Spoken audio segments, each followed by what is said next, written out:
Hey everybody, welcome to another episode of Your Boom is in the Shot with Ben and TJ. We're talking today about predictions for the upcoming season of Game of Thrones that's releasing this Sunday. You can find us at Your Boom is in the Shot on Instagram, or you can email us at yourboomisinintheshot.gmail.com. Actually, it's at gmail.com. Sorry about that. I always make that mistake. We have our guest here, Chris Nichols. He's a big fan of the show and ready to start talking about this episode. Hell yeah. Yes, season 8 predictions. The final season is coming, just like winter. And, winter is in fact coming. Yes. So I think let's start with the important stuff, right? I mean, I'm a simple guy. I think you're a simple. Chris, I think you're a simple guy I'm too. simple. Yeah. All right. So we got some priorities, right? Mm-hmm. Clegane Bowl. All right, guys, we're gonna talk about Clegane Bowl because I don't know about you, but I've been waiting for Clegane Bowl since season 1. Yep. Yeah. Well, because we got that preview, right? Oh yeah. The tournament. Yep. Yeah, the joust. Yeah, we came within an inch of seeing one of them slit the other one's throat, Or cut his head off, or something. Well, I mean, knowing the Cleganeans, there's significantly more cleaving than the simple throat. It should be the cleave gains. Well, all right, real quick, let's just do a memoriam of all of the people or things cleaved by one of the Cleganeans. So we have the Butcher's Boy by Stendor in the beginning. Yep. We have the Horse by Sir Gregor. Oberyn gets his head crushed, which I guess isn't really cleaving, but close enough. Still. Let's see, who else gets... I know... Well, anybody who gets in Cersei's fucking way now. Oh, yeah, just gets mountain cleaved. Yeah. And then... the Hound also indirectly led to the death of that father and his daughter. Oh, yeah. Remember they, him and the Brotherhood, and like go back to the house, and he like buries their bodies because he feels bad about the fact that him and Arya robbed them and basically left them to die. With no food, yeah. I remember that. That's not really Clegane style, though. I mean, that's kind of a sad... Hound story there. Yeah. He still did it, man. He still did it. All right, anyway, point is Clegane Bowl. Clegane Bowl, yeah, that has to happen. That's the first priority, okay, guys? That has to happen. It just has to. What do you think, Chris? Do you think it has to happen? What, Clegane Bowl? Yeah. I mean, hell yeah, that has to happen. You're excited for Clegane Bowl like the rest of us? Really, really excited. All right, who do you want to win? I mean, it's got to be the Hound. That is kind of a a question. Yeah. I think they're both going to kill each other. I think could see that being a possibility. Really ends. Yeah. I mean, because like their whole story is so intertwined, not just for them being brothers, but like their like the tragic backstory of the Hound is so the Hound tied begins to with mountains. Sir Gregor shoving his face in a brazier. Right. Yeah. I mean, I could totally see that, but I really want to see. But like, what is the Hound's like story arc without like his hatred for his brother propelling him forward? Maybe like his love for Arya, but yeah, I mean, I think that's his love for calling people a cunt. he does do that a lot. You're a fucking cunt. But anyway, I think that what I want to see for the Hound is I want to see him kill the Mountain, not know what to do with his life. And then realize that now that he's gotten through his one, like the one driving factor keeping him like alive and kicking, I think that's when he really swears his sword to fighting the Night King. Right. And then I think he's going to die to the White Walkers. So yeah, I can see it. Okay. But what I'm wondering is how the timeline works out, because I'm pretty sure he's heading back to Winterfell as of the end of season 7 with everybody. So he survives the Battle of Winterfell, and then he which in this case I would assume they'd have to lose for him to get for them to continue marching like the Army of the Dead, for him to get back down to King's Landing to fight his brother. Well, unless Cersei sends the Mountain along with the Golden Company to fight. It's possible, but I don't think she wants her like bodyguard to leave her side. I don't know. Unless she charges and marches in with her with them. Well, Cersei's possible. Cersei's kind of like a coward in those kind of ways. Like she kind of she's a badass, but she's like exactly. Yeah, right, that's true. Right. But she's also batshit crazy now, so you never know what. Yeah. But now that we got Clegane Bowl out of the way, we have a lot of unanswered questions. Important predictions. Yeah. So our first big talking point is our unanswered questions. First of all, where the hell is Ghost? Okay. All right, so I want to know where Ghost is. I haven't seen Ghost in a minute. I'm with you. I want Ghost. So I spent all of season 7 like being annoyed that Jon Snow was on screen and Ghost wasn't. Yeah. Because I think that like because what a flex that would have been to get off the boat with his direwolf like a dragon stone. Hey Daenerys, you've got dragons. I've got a wolf the size of a horse. Yeah. Maybe he thought the dragons would like burn eat his precious puppy. Yeah. I mean, that's valid. What do you think, Chris? I don't know. We got to see Ghost though. I mean, it's been what season when Jon was resurrected? That was the last time we saw him. Yeah. I think Ghost maybe will play like a bigger purpose going through. I mean, granted, I just like dogs. So I just kind of want to see him. Well, yeah. I mean, we got to see a brief glimpse of Nymeria in the last season. So Nymeria got fucking huge. Yeah. Well, so like you were saying earlier, how big is Ghost now? And in the books, it's kind of hard to see in the show because none of the dogs are really on the screen at the same time. But in the books, Ghost quickly becomes the largest of the litter. Jon. So there's a scene really early on in the book when I think they're still in Winterfell, and Jon's like feeding a chicken under the table to Ghost, and Ghost he's like Ghost was already like a hand bigger than all of the other pups, which is kind of like a runt becomes the giant type thing, like Jon. Yeah, right, exactly like Jon. Well, because we all know that all the wolves are an allegory for the like we talked about last episode. It makes a lot of sense. The mother killed by the stag, and the wolf pups had to figure out how to survive. Yeah, like Ned was killed by the Baratheons.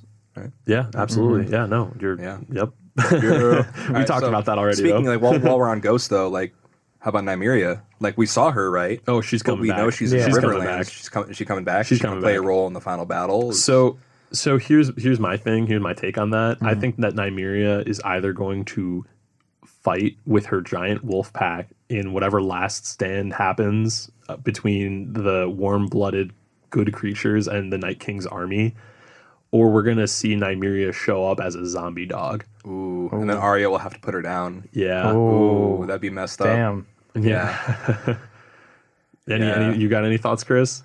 No, I mean, not really. I kind of agree with you. I definitely think it's going to go one of two ways. I think it'd be very interesting to kind of see her come back as a zombie dog. You know, I mean, they kind of teased that with what I believe was the bear, like the zombie bear. Oh yeah, well, and the zombie dragon. So, Let's not forget the White Walker dragon. White dragon.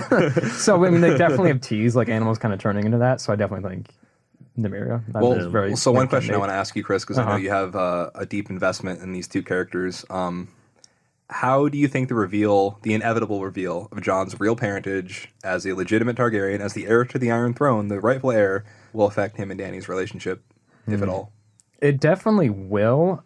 It's going to be interesting to see it play out. I mean, because Jon's obviously now the rightful heir to the throne. I mean, will he just screw over Dany? You know, will he kind of stick by her side? But it's kind of interesting because, I mean, I don't think Jon ever really wanted to be considered king. Yeah, no. He's like, I mean, that was very obvious. So maybe I kind of think maybe he'll just kind of still support Dany and just kind of, you know, help her out when necessary. But we'll see. But also, like, Jon is honorable Ned Stark reincarnate in a lot of ways. Yeah. And I don't think that Jon will be comfortable continuing to have sex with his aunt. No, I think that part of it will end, but I think what interests me a little bit more is the wider political implications of it. Like, yeah, I totally agree with you, Chris, that I don't think Jon gives any damn to be the king of anything. No, he never wanted to be. He wants to be dead. Come on. Basically, he's been trying to die since he came back to life. Like, it's facts. Like, he ran into the whole horde of horses and, you know, chased after Ramsay with no weapons, just fisticuffs. He wants to die, guys.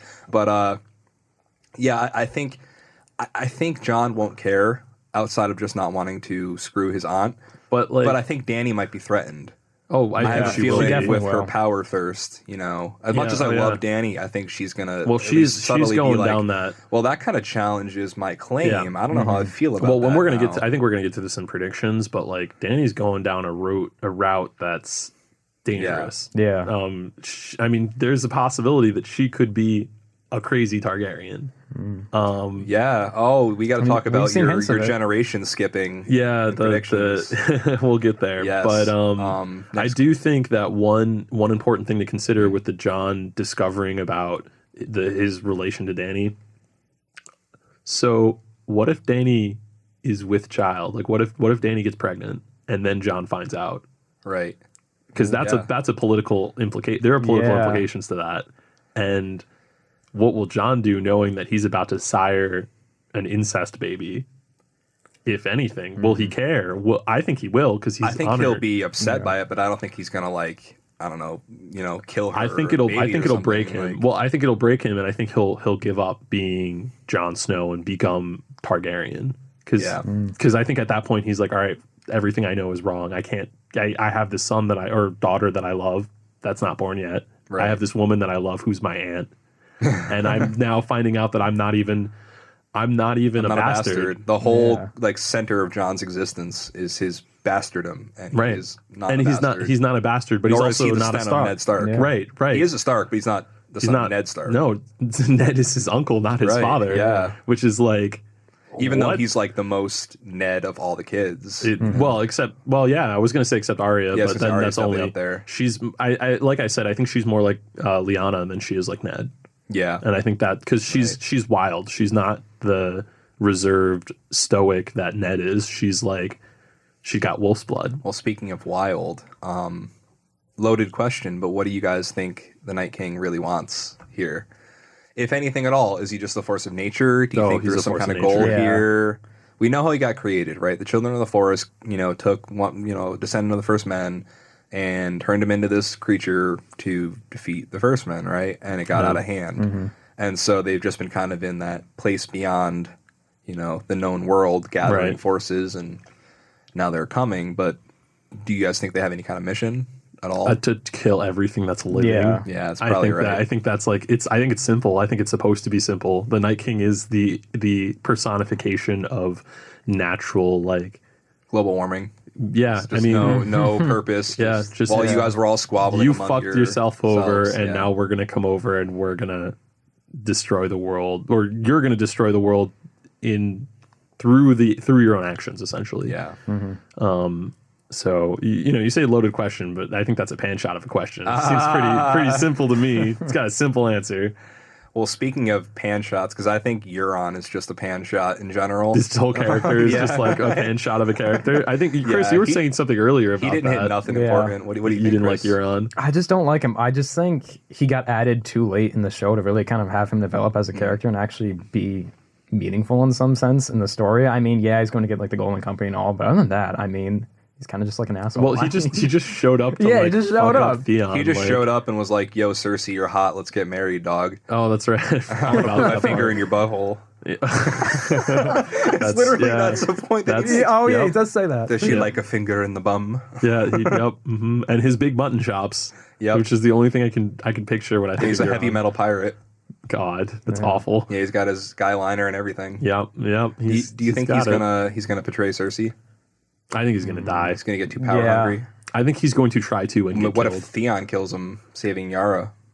That would be nice, but I don't think that's going to happen. Yeah. I agree. I suspect that I think Cersei will kill him and try and take the. I can see it. I just because I think he'll come to Cersei like, I've done everything you've asked of me. Like, can we get married now? And she's going to be like, yeah, sure. And psych. Then has the mountain. The mountain cleaves him in half. Yeah, I can see that. And the whole thing about the Iron Islands is they're all like, how do you think Theon's mission is going to go?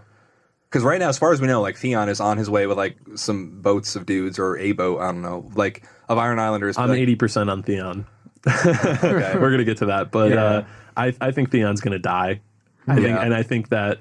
I think I'm just wondering about his character arc, but I don't know if it's even going to matter at this point. Yeah. But like Theon clearly he has to play some role, but I think he's got his own character arc that's going to end with him and his sister both dying, and so is Euron. I think they're all going to die. They're just going to wipe the Greyjoys right off the board. Yeah, don't worry about it, guys. I think the Greyjoys are all going to die. Mm-hmm. I don't know why. I just have that gut feeling that like they have no role to play in the big war. Also because like what are the boat people going to do against the giant Night King land army that also has a dragon? Well, they're also like badasses in combat, right? Like, haven't we established? Well, yeah, they sure are. But like I feel like that's almost irrelevant. Yeah, because like they could just be any other army at that point. Also, they can't be that badass because Ned was able to take the Iron Islands with the help of. But that's Boromir, okay. That's true. Like one does not simply walk into one does not simply walk into the north. Yeah, I guess I don't know, beyond the wall. But like so you guys were saying like Euron's going to fetch the Golden Company. I think that's going to be something that might play a huge role. But could what I think is a more pressing thing, just because it hasn't been brought up, but it was left so dangling, is Dario Naharis and the Second Sons, who are just ruling over Enslavers Bay. Yeah. But like, are they going to come to the beck and call of Daenerys if she needs it? Because Dario probably still wants that V.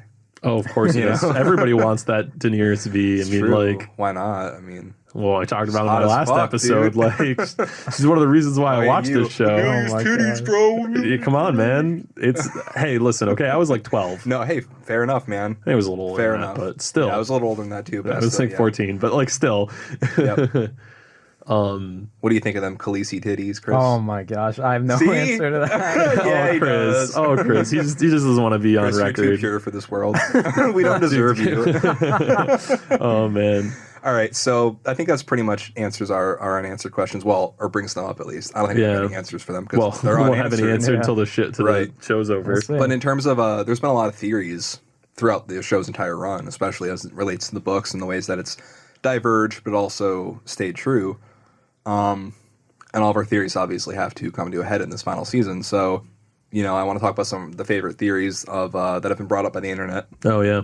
Such as, is Bran the Night King? No. That's a pan shot. Yeah, that was a joke. We don't actually care about that theory. That's a stupid ass theory. But what theories we might care about is Tyrion actually a Targaryen? Yes. I don't know. Yes. You both think he is? No, I mean yes. That's a great theory. All right. All right. Yes. Okay. Yes and no. It's.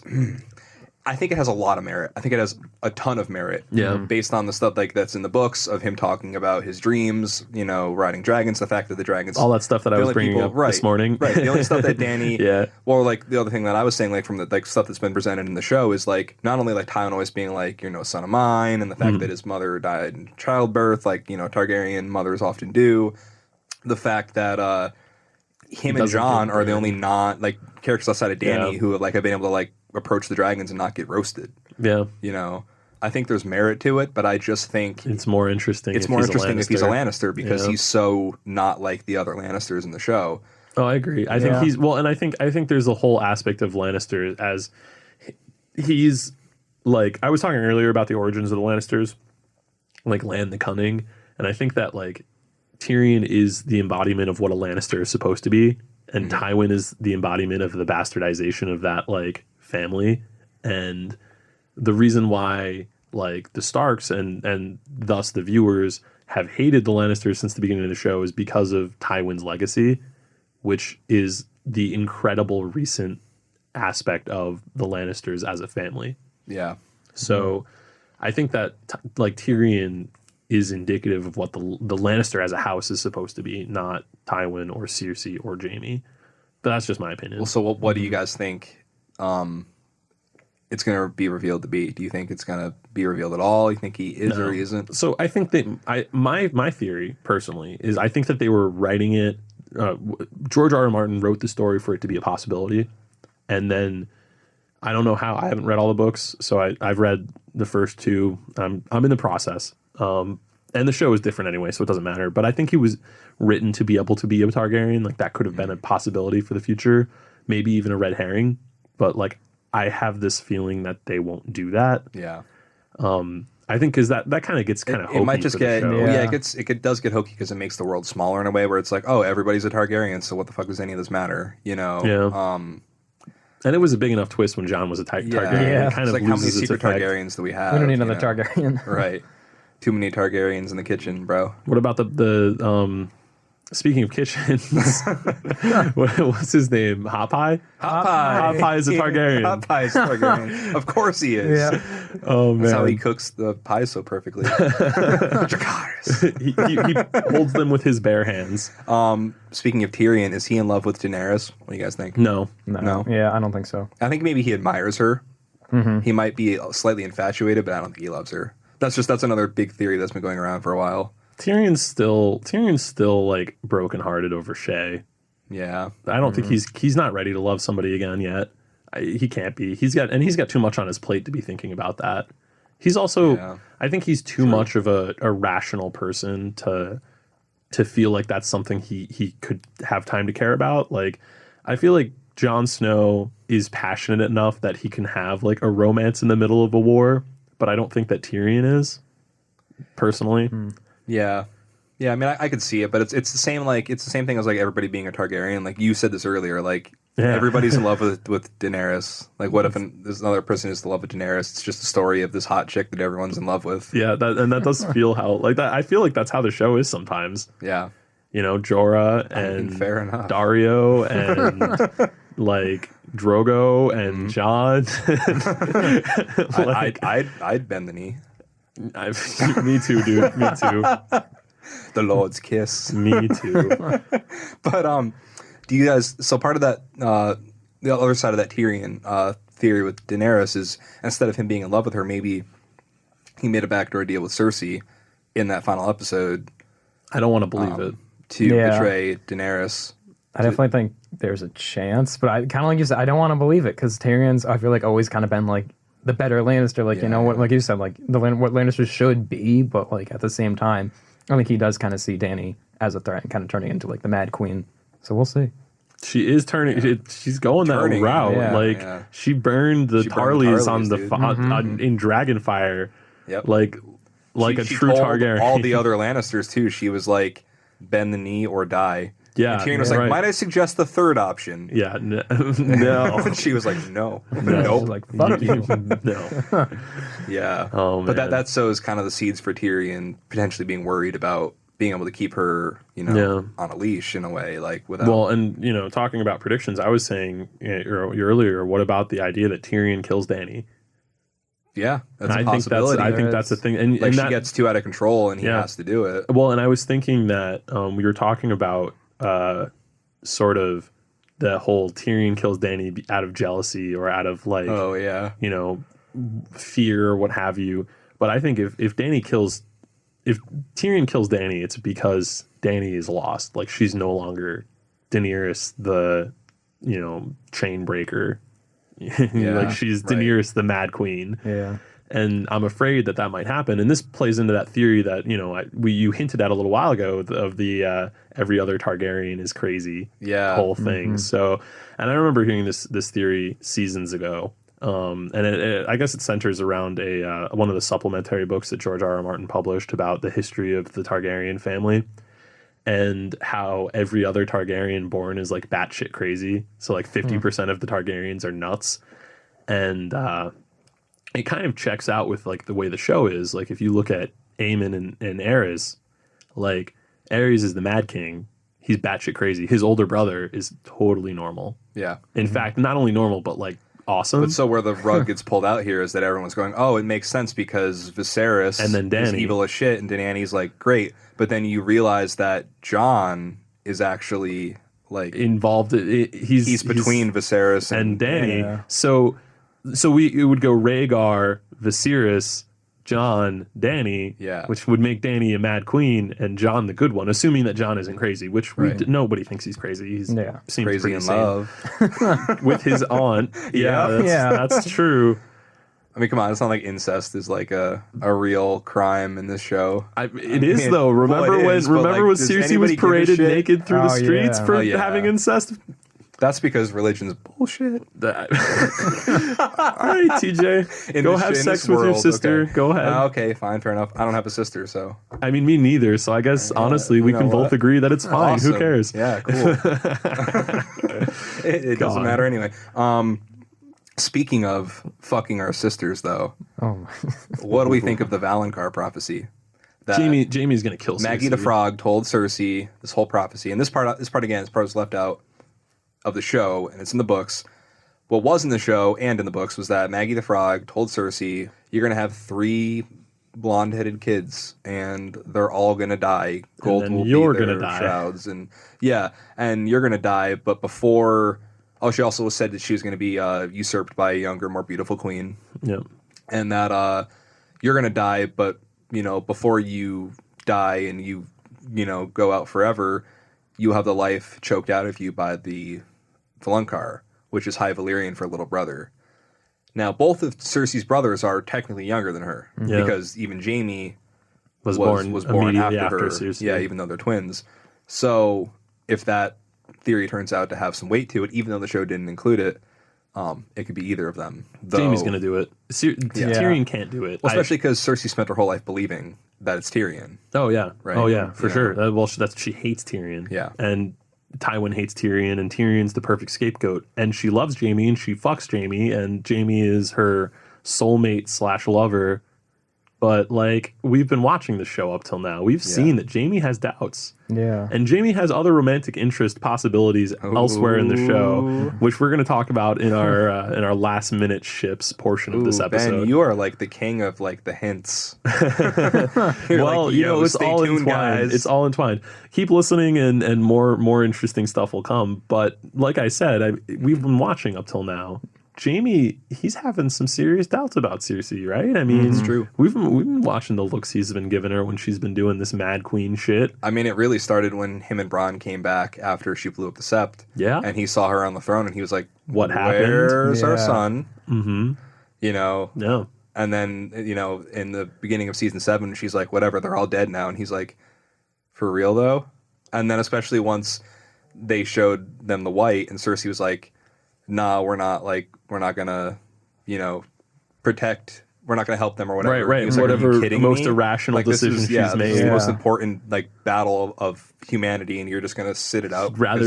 She'd rather be the High Queen of everything, or I'd rather a High Queen of nothing than like participate in saving the world from the White Walkers. And that convinces him to leave in the first place. And so you have to wonder what convinces him to not just abandon her, but kill her. You know? And so some of my theories were like, what if like they lose the Battle of Winterfell, and he blames it on her, or causes their child to die. This is all assuming, is she even pregnant? This is all assuming that there's going to be a Battle of Winterfell, which I think is pretty likely, but still an assumption. Well, it's an assumption, but it's an assumption backed up by the trailers. All right, but what if the trailers are red herrings, TJ? Because I feel like there's the one poster where it shows all of the characters encased in ice. But they filmed a battle for 11 weeks at the Winterfell set. How do we know that's true? Bro. How do we know that's true? It could be leaked conspiracy theories, okay, dude? I'm just saying. These are assumptions. We don't know anything until the show is released. That's true. Fair enough. Azor Ahai, the prince that was promised. Huh? Azor Ahai, the prince that was promised. Oh yeah, prince or princess. Poor princess. Which one of the Targaryens is it? Yeah, which one is it? Because the theory is that the prince or princess that was promised will have to, in order to bring an end to the night, will have to wield a flaming sword, which might just be more of a metaphor than anything, to end the night. But they're going to have to sacrifice. It's probably literal, though. I mean, there are a lot of flaming weapons. Beric has a flaming sword. Beric does have a flaming sword. And Benjen had a flaming flail. Yeah, that's true. So, I mean, there's precedent for burning weapons that can kill White Walkers. And in a way, like, Dragonglass is kind of a burned you could make that argument. I mean, it's like Jon Snow with an obsidian sword. Yeah.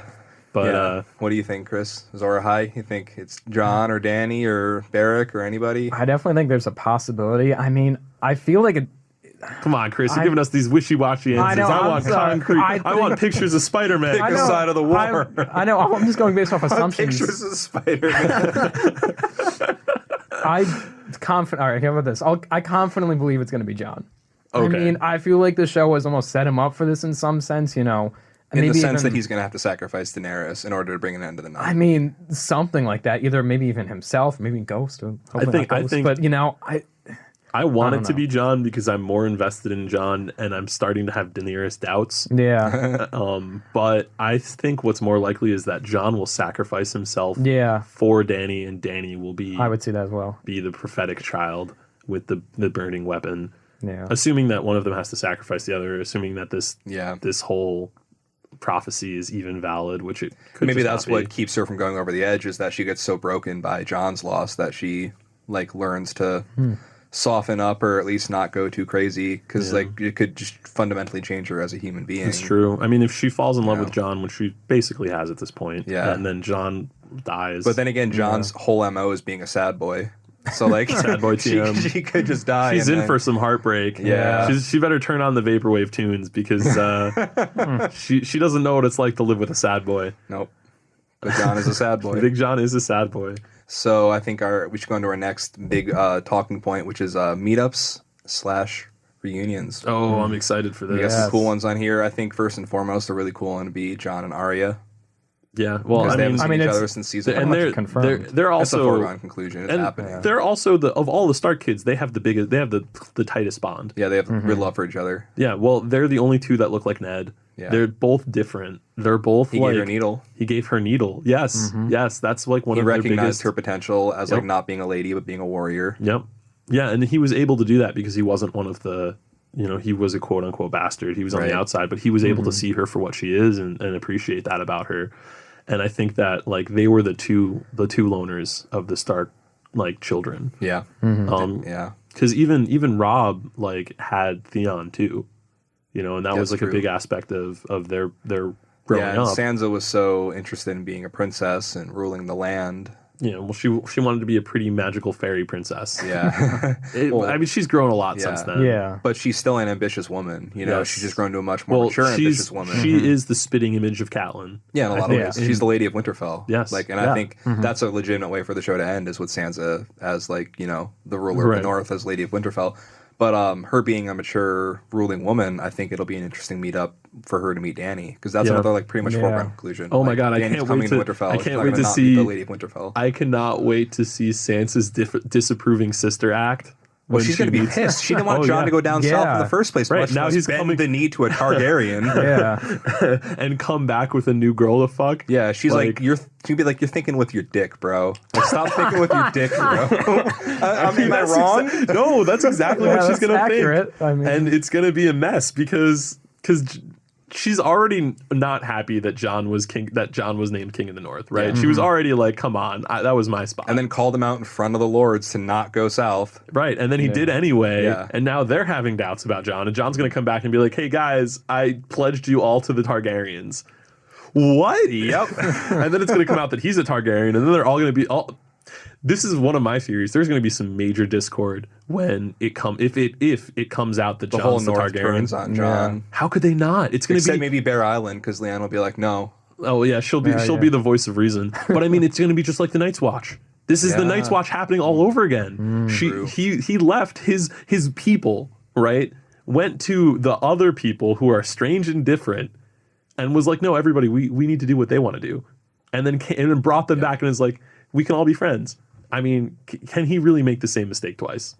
Yes. And he is. He's Jon Snow. He's Jon Snow. Yes. And he's a badass, but he's also a fucking idiot. Yeah.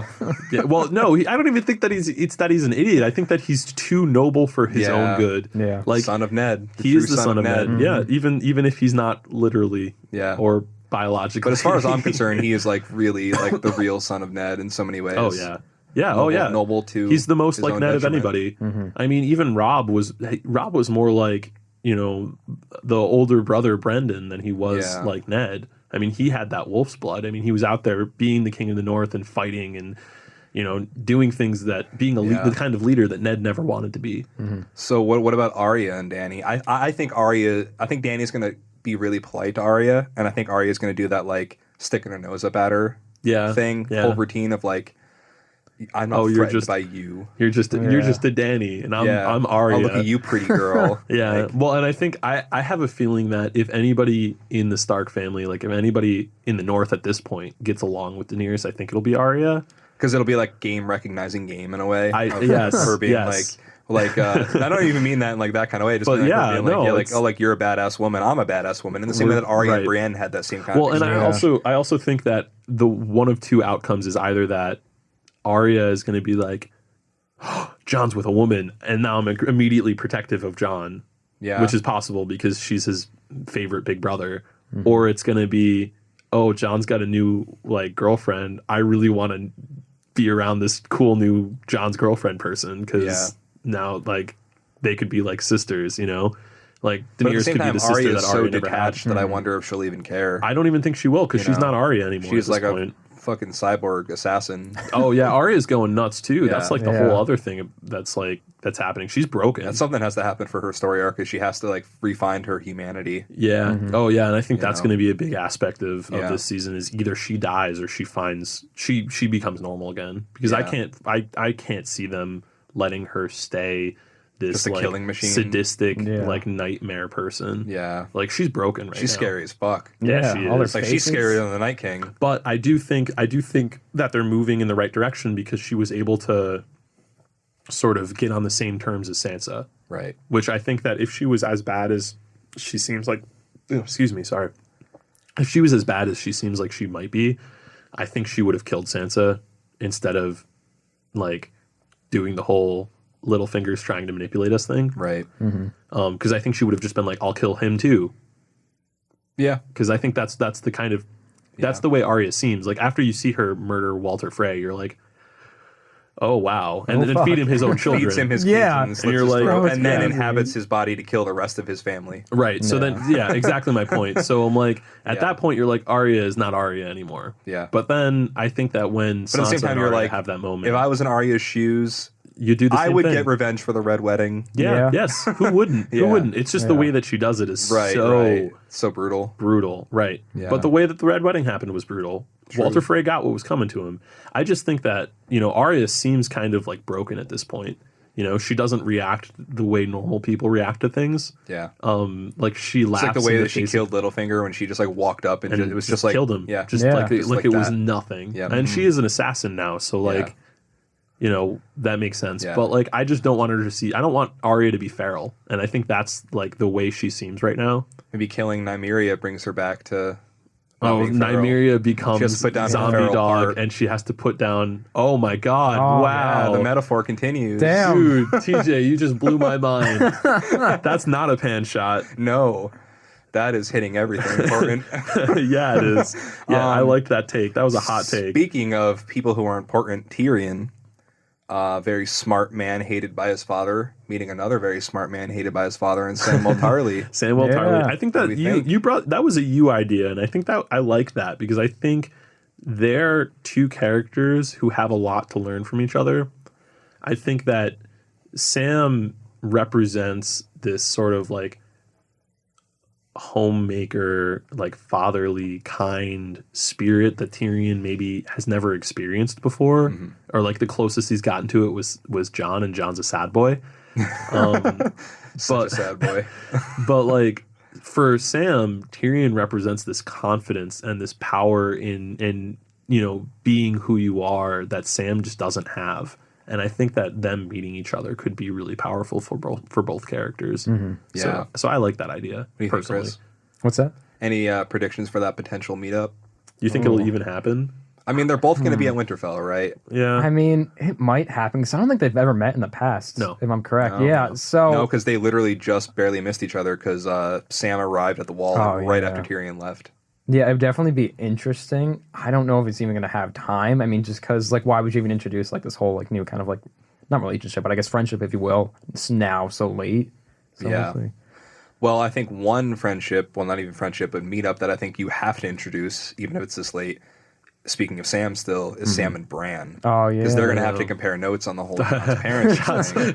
Compare notes. Yeah. Right? Yeah, no. And then have to figure out how to break the news to this poor guy. Yeah. Yes. Oh, my God. You're fucking Auntie Dan. Hey. Well, I think it's going to be really funny because I have this, like, gut feeling that Sam's going to walk in and it's going to be, like, Jon and Daenerys, and they're like sitting on thrones next to each other holding hands or some shit like that, and Sam's just gonna be like hey God, can I listen. talk to you? Hey, listen. You might want to think about what you're doing right now. And he's like, and then Jon's gonna be like, I have finally found a woman who will love me. And then it's like, I'm like, yeah, your dad's sister. Yikes. John's gonna be like, damn it, I can't have anybody that I love. Nope, no, he can't. They all die. Yeah. Yep. Oh, predictions. Yeah, Arya dies, Sansa dies, Ghost dies, Tyrion dies. Tyrion's Jon's. Other than Sam, Tyrion is Jon's only friend. Well, I guess Tormund, but or his few friends of the Night's Watch outside of Sam, like Dolorous Ed or whatever his face is. Yeah. Well, I guess Tormund by the end like a of, bro. I just said Tormund. Oh, did you say? I'm sorry. Yeah. Well, I think that by this point in the show, Jon is friends with his whole A-Team crew. Oh, Davos. Oh, yeah, Davos is like basically his hand to the king. That's true. Yeah. But that doesn't mean they're friends. I mean, that's just like like a political alliance. Yeah. That's like a Davos. But you're Davos seems to like man. really like him. Yeah, because Davos is like Davos is an old wise man. He liked Stannis because Stannis. Well, the whole thing about Stannis is that Stannis represented a person who could run the realm in a reliable way. Right. Like Stannis may have been like a fart, and he may have been like he may have sacrificed his small like child in a fire. Well, I mean, he thought the realm was at risk, so I think that like he wouldn't have done it if he didn't think that like he had to. And he also died, It's true. His men abandoned him, and then. He probably would have died anyway. Revenge for the death of Renly. Yeah, that's true. Which was fun and great and a good scene. So what about Jon and Bran? Because that kind of goes in the same thing with like the whole Bran and Sam. I think Jon is gonna hug Bran and cry, and then Bran is gonna be basically like be the three-eyed raven and probably be frustratingly not tell him anything. Well, you think he's going to be cold, like to Jon, the same way he's been to everybody? Yes. I agree, and I think he's going to be the same way to Jaime. Ooh. When he inevitably runs into his would-be killer. Jamie's probably going to break down crying, and Bran is just going to be like, "It's all good, bro. Yeah. I'm not. I see everything that ever happened. He's probably going to be like, now happening. He's probably going to be like, it's a good thing. Raven. He's like, you taught me how to fly or some shit like that. Which is kind of funny and morbid. Yeah. But like, all right. So in the book. There's this in the first book, which is the only one I'm really going to be quoting because I think that it's the one that's the most relevant to the show because once you get past the first book, like it's not really the same anymore. There's a scene when Jon gets word that Bran isn't dead, that he woke up, and Bran runs across Jon runs all over Castle Black screaming, "He's alive, Bran's alive, my brother is alive," crying like hysterically because like Jon loves Bran like dearly. He's his only younger brother other than Rickon, but Rickon's like a small child. Yeah. Mm-hmm. So like Rickon is of zero consequence to the entire series. Like why is Rickon even around? Yeah. I mean, honestly, if he can't learn to strafe, then like what's, what's the point of being alive? Running a zigzag. Oh my god. That's awful. That's a pan shot. That's a pan shot. And maybe if he was wearing some pants, he would have survived. Oh, you know who should have been wearing some pants is 1-1. Oh my god! Don't get me fucking started on 1-1. Do you know about 1-1, Chris? I don't. 1-1 is the giant that Ramsay kills in the Battle of the Bastards, who could have literally just. If they gave him any amount of armor or a shield, he would have just been a completely different. They were like factor in he that don't battle. need it. He big. They were just like, very big. He'll be fine. Like, if you literally gave him armor, even if it was wooden planks, like that would stop arrows. Yeah. And he's a giant; he can carry it. I think you said last episode you were like, "What if they just took like everybody's shields away and just like glued a bunch of shields onto his body?" Well, all right. So like, if you had strapped shields all over his body, he would be undefeatable. Mm-hmm. Like Ramsay would have nothing. You said it's like taking a tank to a sword fight. Yes, that's what 1-1 was. He was a tank, and they sent him in like with nothing to defend himself. Yeah, like they could have like a big spear. Can you imagine? Or an axe, like a giant axe. Like give him one of those cool Kyburn crossbows. Oh.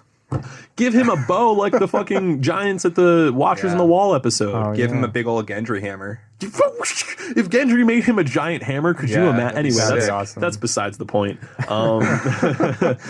You know it's not besides the point, though? What? The Bear Islanders. Oh my god, because Jorah is inevitably going to run into Lyanna. Lyanna Mormont is my favorite character in the whole show. You refuse to call. You refuse to call. Oh my god, I fucking love her so much. Like, there are a lot of badass kids on that show. I mean, Arya. You could argue Bran. Sansa's a badass kid. Like, Joffrey was badass for a kid, even if he was a bad, shitty person. Even Daenerys started as a kid. Yeah, she was like a teenager. Yeah.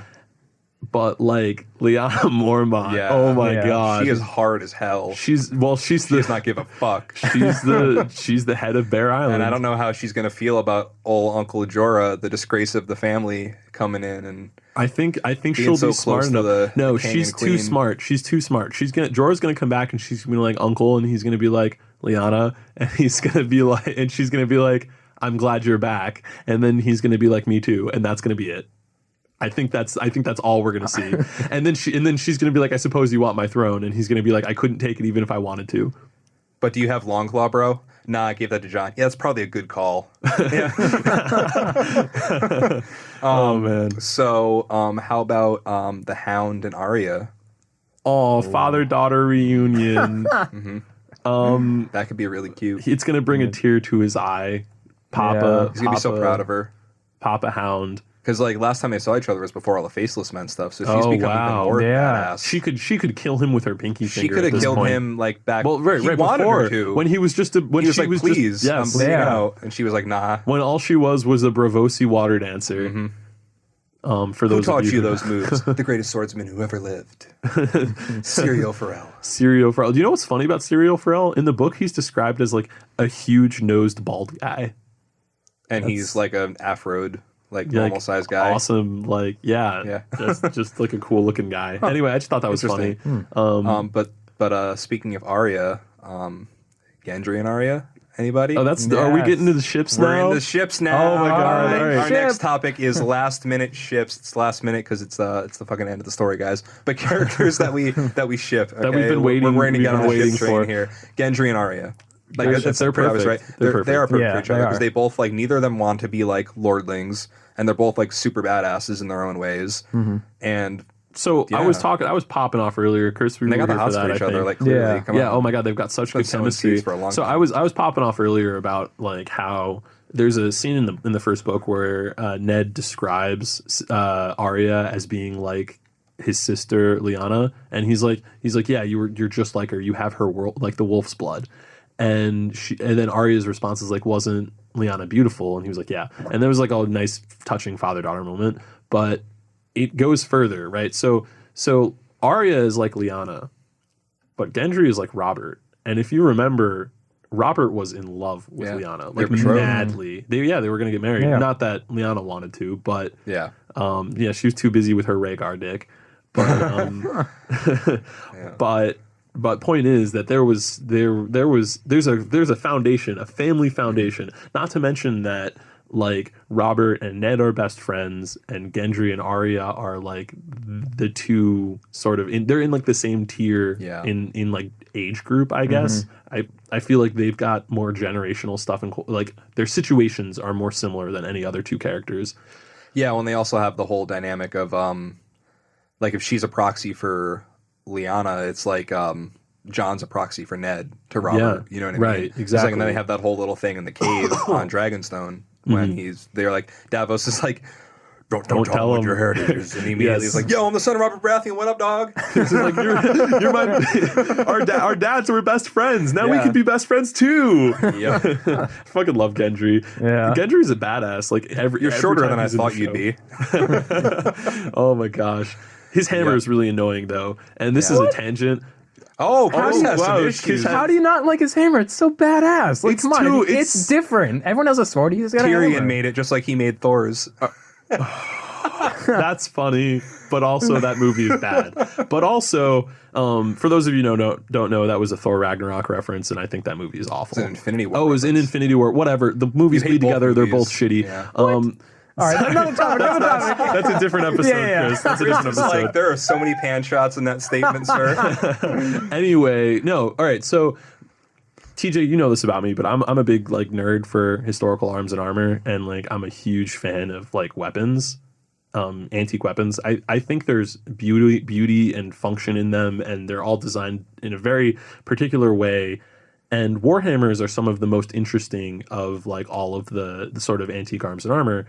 And the problem I have with Gendry's hammer is it's so unbelievably, unrealistically bad that like every time I look at it, it's all I can think about. So like it's bigger than my head, right? Which is like you're like, oh my god, that's so badass. He's got a big ass hammer. He's strong though. Yeah, he's strong. Yeah, but he just stands. I dare you to lift. Just hammers out weapons all day. I dare you to lift a weapon that's got a steel head that's that large. I bet it weighs 60 pounds. Can you imagine how, like, this is why it's hilarious that in Beyond the Wall he runs as far as he does. Can you imagine how bad that guy's cardio must be, breathing on all that smoke all day? I mean, yeah, sure. But also, So like going on, his hammer has like a flat head, right? Yeah. Well, he messes up those guards though. Yeah. With Davos. That's true. He does. I remember like, that scene. their faces through. Yeah, I know. But like, if he had the proportions of a real like historically accurate Warhammer, not only do I think it would look cooler and less like cartoonish, but it'd also make more sense and be more practical. Like surface area is a really important aspect of like dealing damage to a human body target. And like when you look at historic Warhammers, like they're not big, like they're not giant flat-ended like club like mallets. They're like sometimes they're spiked, but they're almost always like aren't they pretty like small axe kind of like well shapes? There's like pole axes which okay. are like a hammer on one side and an axe on another, Yeah, but even like those are not very big. I mean that's like the axe face would be like the size of my hand on like a bigger one, but like the whole head of a Warhammer might be like the size of a water bottle, you know, and it might have like a spike sticking out of the top and like a hook around the back, and like they look super fucking cool, but they also make sense to use in combat. Whereas like Gendry's hammer just looks like it's too big for somebody to carry. Like that's like a 90-pound, like 60 to 90-pound chunk of metal, and it's just so frustrating. Such an amazingly cool story, bro. Yeah, fuck you, TJ. Do you think Arya's gonna fuck Gendry or not? Yes, I do. Oh my! All right, I ship it. Yeah, I ship it. I ship it. I really ship this next one though. Is Brienne and Jaime? Yeah, me too. I ship the hell out of that. That's true love right there. I agree. Neither of them want to admit it, but it's there. Oh my god, they've got some chemistry. Like I think that Jaime's kink isn't his sister. I think it's strong, ambitious women. Yeah, and I think his sister is just the only one he ever knew. Oh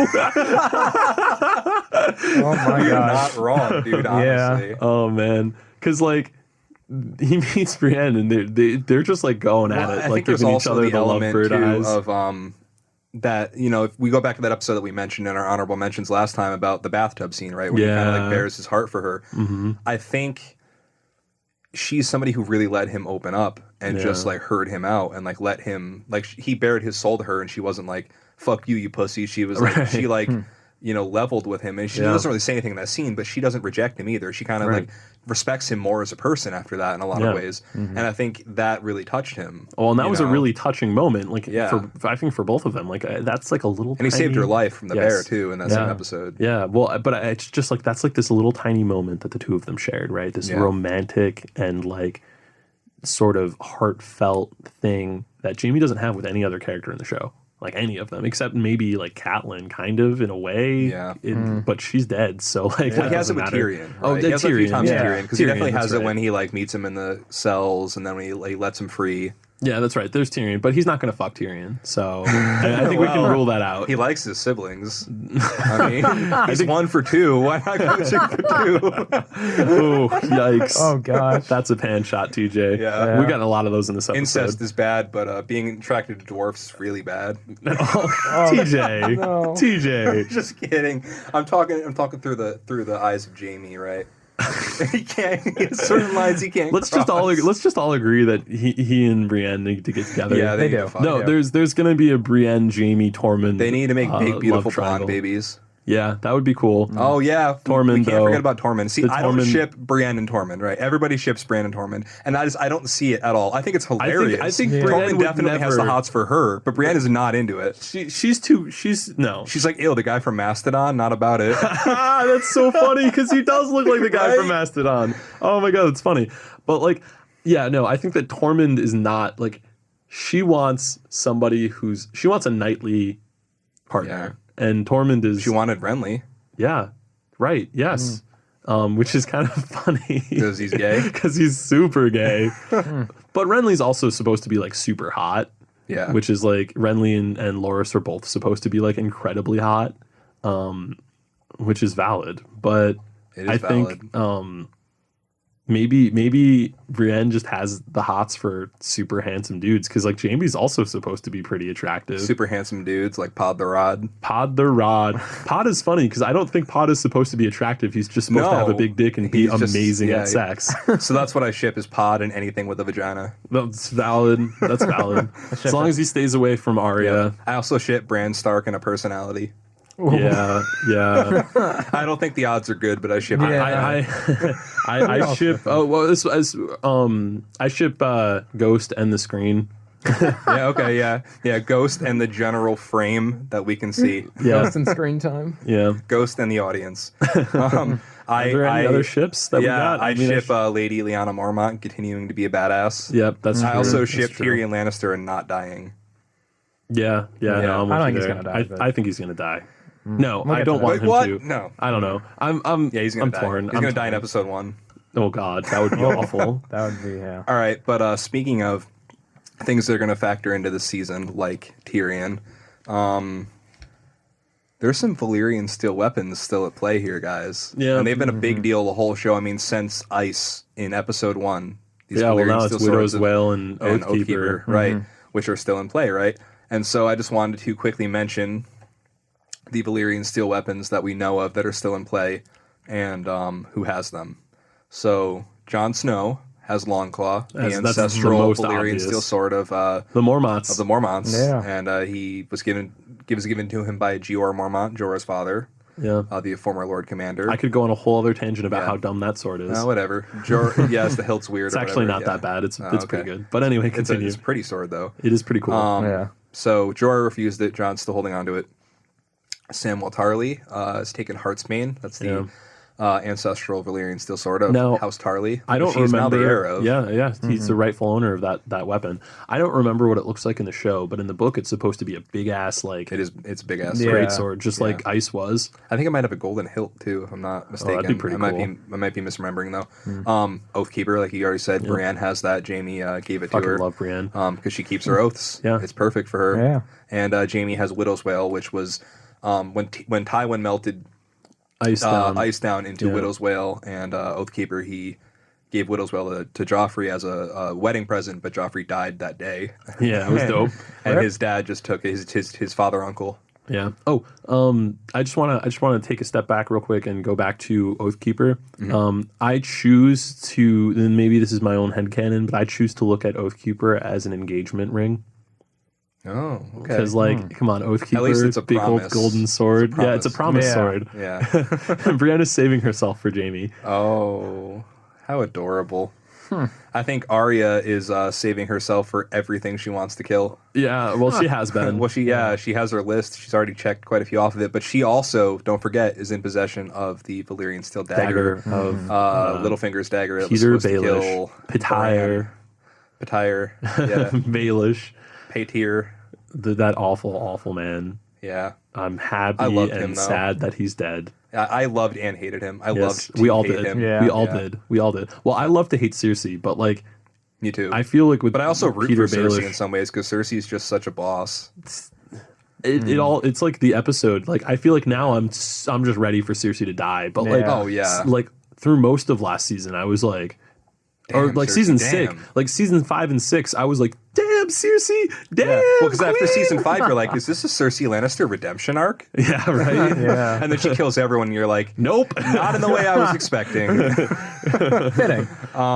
Yeah, so those are all the Valyrian steel weapons, guys. What do you think? How about you, Chris? You think those are going to factor? I mean, obviously, they're going to factor into the battle with the White Walkers, but I don't know. Do you have any thoughts on any of those particular weapons or who's wielding them? I don't know. I would definitely think there's going to be some interaction with Jon and Longclaw with Jorah. I think Yeah. there's definitely going to be something there. Like Jon continuing to insist this is your sword. Yeah, I mean, because it is his technically. I mean, obviously it's Jon's right now, but it would definitely be interesting. We see that He should give it to Lyanna. He should. Yeah, she deserves it. She deserves it. She is the head of her house. And it Yeah, is- And then she'll maybe take it even and get into the fray. oh man. Maybe she dies then. Oh Maybe God, that's- no! maybe that's how she Blasphemy! dies. Blasphemy, Chris! Stop it! Not allowed on this podcast. I'm sorry. We don't speak about Lyanna Mormont dying on this podcast. Not allowed. Only living. She's going to inherit the Iron Throne. Come on, guys. That's true. Yeah, sure. No, guys, that's a pan Every shot. man, woman, and child on Bear Island will be training. She's the most badass. If I had to pick one person from that show to be my bannerman, it would be her. Right? I yeah. mean, like who? Yeah. Who? Name one person you'd rather have. Brienne of Tarth. Or she's not, that's but she true. doesn't. She's not the lord of a you're right. land with like people. Like she's just a knight. Tyrion Lannister if he has Casterly Rock. All right, yeah, maybe, but Sansa no. I'd Jon still Snow is the king of the North. No, I'd still rather. No, well, he's not your bannerman if he's the king of the North. Well, I'm the king of the whole 7 kingdoms. Yo, fuck you, TJ. Oh man. Yep. When my hand dies, I'm gonna travel up to the North and ask him to be my new hand, and then everything is gonna go crazy. And then I'm gonna die in a tragic accident. Okay, George. Thanks for writing the story for us. Yep. You're welcome. His name is actually Samwell. Oh, okay. That's one of those theories I forgot to mention is that there's like, oh, Sam is the proxy for George R. R. Martin. Oh, that's gonna be like Lord of the Rings. Like in the end, he's gonna have to write the Song of Ice and Fire from his like remembrance of the events. Bilbo Baggins writing the story. Yeah. Oh man, that's kind of cute. I don't know. I kind of like that as an homage. I ship it. I can definitely I ship that. Yeah. All right, guys. Wild card characters. So these are just some random characters I put together that I think are kind of wild cards in their role. Melisandre. Melisandre, the red woman. The hag. The hag in a sexy lady's body. Yeah, she's like a really old, nasty woman. She's a child killer. She's been banished by Jon Snow, and Davos told her if he ever sees her again, he'll execute her himself. Which is badass, because Davos can barely even hold a sword. I'm a smuggler, but I'll kill you. I'll kill you myself. I'll see to it that you stop breathing forever. Davos loved Stannis' girl. I mean, like she was his own. Taught him how to read. Yeah, you're right. I mean, he loved her like she was his own. It's pronounced Kniggert. It's night. Kniggert. Kniggert. Man. Yeah, and when Stannis had her burned, I think that Davos was ready to like. Well, Davos had already left, and he didn't know, and then he went back to the site, and he found the little stag that he carved for her. Yeah. And he was like, whoa, I see what happened. Yeah, well, I mean, I think at that point he was. Yeah. I think if Stannis was around, he'd have killed him himself. Yeah, I can't see a world when he wanted to kill Melisandre, because Melisandre was like crawling up Jon Snow's ass after resurrecting him, and she was like, "Oh my God, you're back to life. You're the prince that was promised. You're Azor Ahai." Yeah, and then Davos comes back and like, "Yo, she killed the little girl," and then Jon's like, "Yo, get the fuck out." Yeah, right. Yeah, which is good because Melisandre is problematic. But she has to die in this country. That's true. Just like Varys. And she's also, I think, like just like Varys, she's not really doing anything for her own. Like I think she's doing things for the realm in her own way. I think she's just been doing them in a way that's caused more problems. But I just wonder where she factors into this final battle, right? Because in Beyond the Wall, they lost their caster. In Thoros of Myr. Yeah. The only other person we know who's a red, priest or priestess who isn't in like there's other ones that are in Essos, but in terms of Westeros, we only know Melisandre. Yeah. And she tells Varys in season 7 she will die in this country and so will he. And so you have to think that has to factor into this final season somehow, probably in that battle against the White Walkers, because she has the Lord of Light on her side, which it's been inferred is kind of on the opposite end of whatever the White Walkers are. So does Varys die? Do you guys think Varys is going to die? I guess we'll get to that. Oh yeah, that's right. That's another section of the show. Guys, just wait. We'll get there. Ben's just going to keep hinting. Keep them involved, TJ. Oh, is it? Yeah. Involved in Amelia's titties? Hey man, they're pretty great. I love those titties too. Yeah, that's. Yeah. You know what's even better is Cersei's body swapping titties. No, that was really well done. Yeah, really, really good CGI, subtle. Right, Chris? Sure. Did you know? The walk of shame, the Cersei walk of shame. That wasn't actually her body. Yeah, I knew that. Yeah. Yep. Sure was. All right. So anyway, enough titty talk. Another wild card character is Sam. Yeah. Right? Like what's he gonna do? Well, he's clearly proven himself to be a badass maester, and he stole a bunch of those books from the Citadel. And I don't think that was for no reason, right? Like I think there might be an implication that. Because it's more than just Prince Rhaegar, like I think there's also the whole element of like wizardry and like spells in there and stuff that because I mean we're still in a fantasy environment. Yeah, and magic is some back kind of secret dragons. to like how the last long night was ended. Yeah, because that's a thing that was still recognized by the maesters. Like the maester that he's training under is like, oh yeah, the long night happened. Like that was a thing. Yeah, like nobody's denying that happened. Right. Well, at least now. I mean, now. But at the beginning of the show, people were like, "That's a fairy tale." Yeah. Well, the maesters were like, "Yeah, that happened." No, it happened. Yeah, we just don't care. Yeah. Because like, and it's like the Maester Pycelle says it in like season 1, where he's like, "Oh yeah, we thought it was going to be we thought this was the endless summer that was promised to us by the Seven." And it's like, don't be too. That's stupid. Like, it's stupid. Winter is coming. Come on, listen to the Starks. What about Beric Dondarrion? Right, he doesn't have Thoros anymore to resurrect him, but he still has his flaming sword. He's gonna die valiantly fighting the White Walkers. That's his character is set up to do that. But do you think he holds any further? Maybe for some character development with the Hound. I don't know. I think that like he and the Hound have like some kind of weird kinship. And he's with Tormund as of right now. Yeah, maybe him and Tormund will get some like I don't know. Brotherly character development type thing. Yeah, Tormund will get him to be his Brienne wingman. Yeah, and then fail miserably. Poor Tormund. Yeah, he'll be like, listen, bro, she loves Jaime Lannister. Have you seen Jaime Lannister, bro? He's fucking beautiful. I have a flaming sword, but he has flaming hair. He's fucking beautiful. It's true. Well, then Tormund will respond with, yeah, but he's missing a hand. And like, I fucked a bear. That sounds like Tormund. He did. He says that, and then what's your face? John's lover. Oh, Ygritte. Ygritte is like, you never fucked a bear. He's like, I fucked a bear. I fucked a bear. But, so I just to throw it in with Melisandre is like Varys. Like, I don't know if he plays any role. I just want to know what this whole like you have to die in this country 2 thing is, you know. So I just want to mention that. I think he's gonna get killed by Cersei or the White Walkers. Yeah, I think Cersei or somebody's gonna kill him. So Qyburn, and by extension, Qyburn's crossbow thingy. I think that might be used to kill the Ice Dragon. But I don't think it serves any purpose other than that. Qyburn, you know what? We were talking about Clegane Bull. Here's a left field. What about Varys versus Qyburn?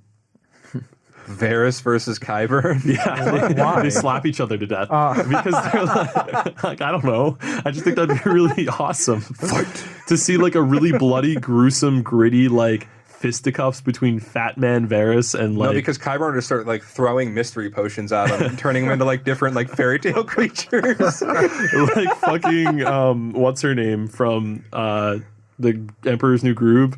Yeah, or he would just be like, Wingardium Leviosa. Oh God. I feel like he doesn't know half of the things that he's even doing. Like he's not actually a maester. You're right. Qyburn's not even a goddamn guy. He's just like a guy, isn't he? Like, what's his deal?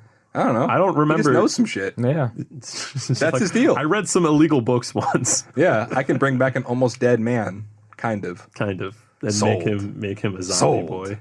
Yeah, right. Yeah, Grand Maester, you are. Well, I remember wondering whether he turned.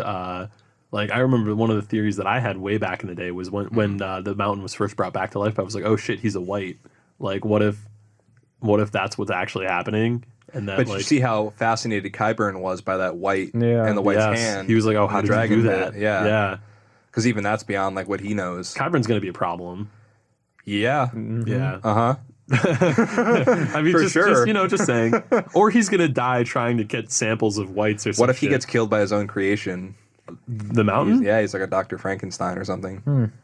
I would be happy with that. Yeah. I fucking want him to die. That'd be poetic justice. As long as the Hound cleaves off Gregor's face, like cleaves it off with Big Dick Pod's big dick.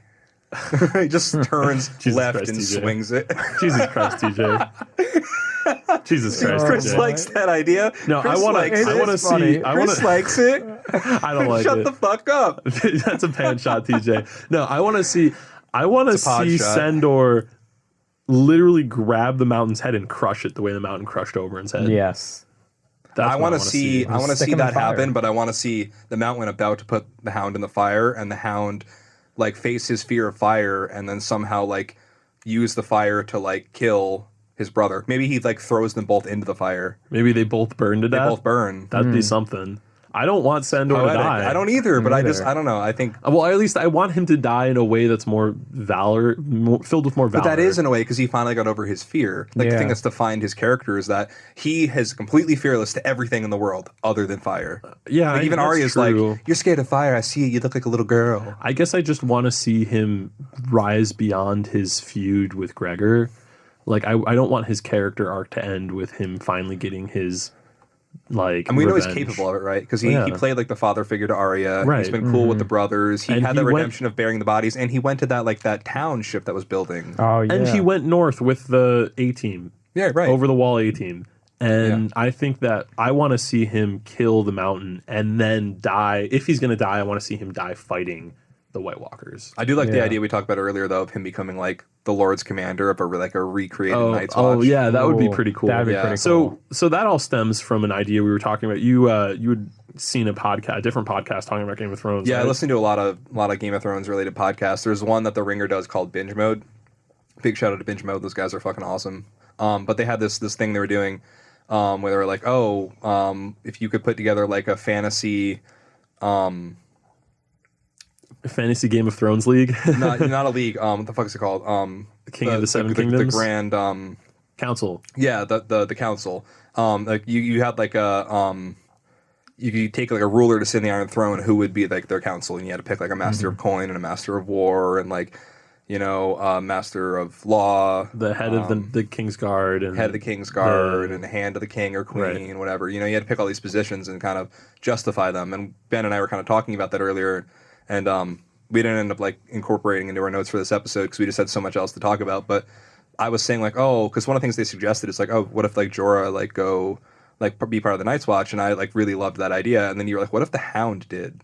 Right. Well, like, so it was in the context of like, well, who would be your master of law? Yeah. And I was like, well, I would rather have Jorah than the Hound. Like, I don't want the Hound anywhere on my council. He's not fit. But the Hound, I think that the Hound would be a great Night's Watch captain in that it would be the perfect place for him. Like, he would have a purpose to drive him through the rest of his life now that he's killed the Mountain, supposedly. Yeah. And I also like it because I can picture in my mind's eye calling all of those recruits him calling all the recruits cunts, swing the sword fast at you cunt. Yeah, well, and also I picture him sitting on the giant like the head table of the Night's Watch, just like towering over everybody, just a super badass man in full black, just like, yeah, we're here. Like I'm the it's like we're here. Get over it. Oh man. What say you, Christopher? I think that would be badass as fuck if the Hound ended up being ruling the Night's Watch, being the Night Commander. Because I just feel like Jorah, Jorah gets to go off and be honorable in the Night's Watch to redeem himself for being a slave seller, but like I feel like he's already more than made up for that at this point in the show. When I think he kind of already like condemned himself to die with the grayscale. And I think when Sam cured him, it was almost like a rebirth. Exactly. It was like, I've been giving a second shot at life. I clearly like redeemed myself and earned this second shot at life. Right. And I think that he's so smart and such an honorable man in a lot of ways that I think that he would be a great member of a council, which is how we got into this whole conversation, is that like we have these awesome players, but like if the Hound isn't a member of the King's Guard, which I don't think he'd want to be because he doesn't really want to be a knight. I think that the Night's Watch... Fuck the king. Right. And he's too crass and vulgar for that position to really do him justice. Obviously... And he wasn't a terrible member of the King's Guard. No, was he even a member of the... I don't think he was a member of the King's Guard. Yeah, wasn't he? Or was... No, maybe he was just Joffrey's like bodyguard He was Joffrey's personal hound. That was that was the whole thing. Is like he's Joffrey's dog. Right, that's right. Because he was never knighted, so he could never be on the King's Guard. Right. And that was like that was one of the big reasons when he, like, I don't know how it happens in the show because I don't remember, but in the book, there's a scene where he's like drunk and he's escorting Sansa to her room, and that's when he explains the whole "my brother shoved my face into a brazier" like thing while he's like super drunk, and he's like I'll never be a knight, like. Basically, he said something along the lines of like, and 2 years after that happened, he was knighted and went off to King's Landing. Right. So and it's like that explains why he has all of this like animosity towards his like psychotic brother. Right. There's also in that same scene, there's like talk from Ned, or in that same part of the book, there's talk from Ned about how like his holding is like sketchy. Like Gregor has had like 3 wives. They've all died under mysterious circumstances, and like their servants go missing, and like the dogs are afraid to even go in the keep. You killed her, you raped her, you murdered her children. Yes, in that order. Yep. Like Gregor's a fucked up dude. Anyway, we're gonna be happy when he's really dead. Well, speaking of which, it's time for rapid fire death odds. Oh God. All right, I'm just going to rattle off every character that I could think of that's still alive, okay? Yeah. So this is going to be percentage that you think they're going to die. Percentage out of 100, okay? John. 50. Yeah, I'd say 50. 50, yeah. Danny. 50. 50. 50? Yeah, okay. Tyrion. 30. 20. I'm going to go with 10. Ooh. I'm going to change my answer to 40. Okay. Just to balance it out. All right. Sansa. 10. I'd say 30. 20. Okay, fair enough. Arya. 50. 40. I'm going to go 42. Yeah. 40 as well. I mean, yeah. I'm going to go with 42%. Just to be different. Fine. That's what I'm going with. I'm going with 45%. I'm going to go with 43%. Okay. I'm going to go with 93%. That's a lot. No, Arya's not that likely to die. Anyway, continue. Bran, the three-eyed raven. I'm going to go 60. 80. I'm going to say 60, yeah. Okay. Cersei. 100%. Yeah, 100%. I think it's definitely 100. I think that's 100%. There's no way she gets out of this alive. Jamie, however, I think has a pretty good chance. I think he's like 40. a 60. Really, I'd say 80. I think he's You think Jamie's pretty doomed? likely to die? I think he's very likely to die. I think not Jamie, definite. Not definite, I think okay. Jamie is as likely to make it out as Tyrion. I don't remember what I said for Tyrion, but whatever I said for Tyrion, play it back. That's what I think Jamie. Theon, I'm going to say 95%. I am at 80% with Theon, but I think you're probably right. Yeah, I'd say Yeah. 90. Actually, you know what? I'm gonna change. I'm thinking about it now. He doesn't have a penis. There's no reason. There's no reason. Neither does Grey Worm. Well, yeah, but Grey Worm has Neither does love. Varys. Yeah. All right, Varys is gonna die. Varys, I'm 100%. When we get to Varys, I'm 100%. Neither does Daenerys.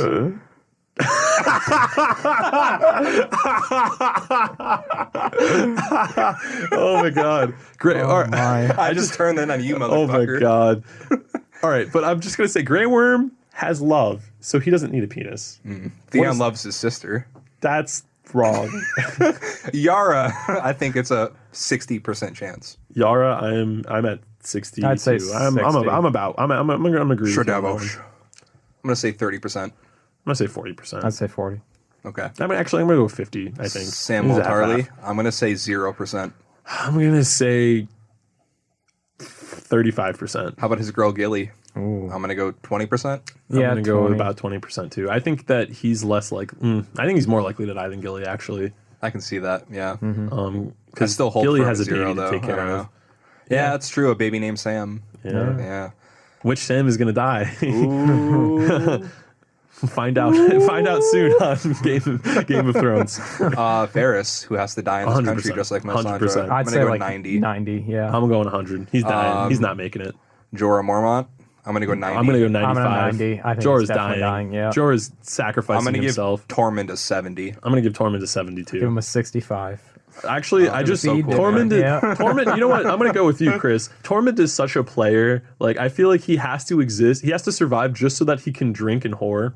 Like Fuck bears. and fuck bears. Just And not like- Brienne. And not Brienne because Brienne is gonna be with Jamie, Yep. provided they both survive. I'm going to give Beric a 70. 70% likely to die. Okay. And stay dead this time. I'm gonna give him like a 90%. Okay. I think 95 maybe even. I think Melisandre is 100%. Melisandre 100%. Yeah, she's 100%. I think the Mountain is about 80%.